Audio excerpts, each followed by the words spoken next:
These are the fundamentals of DNS. The first thing we like to think about is what our lower rib cage and pelvis are doing. We want to think about them being two plates. You have a lower pelvis plate as well as the lower rib cage plate.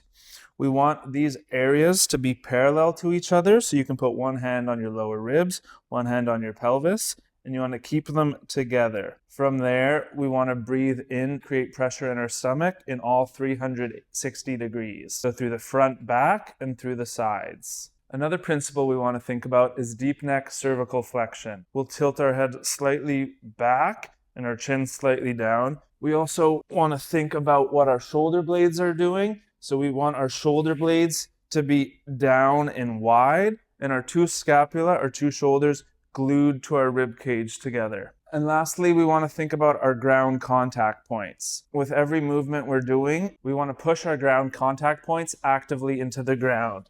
So if I'm in this position, I'm actively pushing my arm, uprighting my body, and then actively pushing my leg into the ground while I do the movements.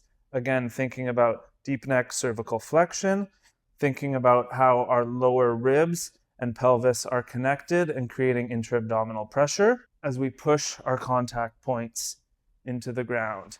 This, as well as the scapulae being pressed against your rib cage in a low, wide position, are fundamentals you should be thinking about with all the movements we talk about in the DNS sphere.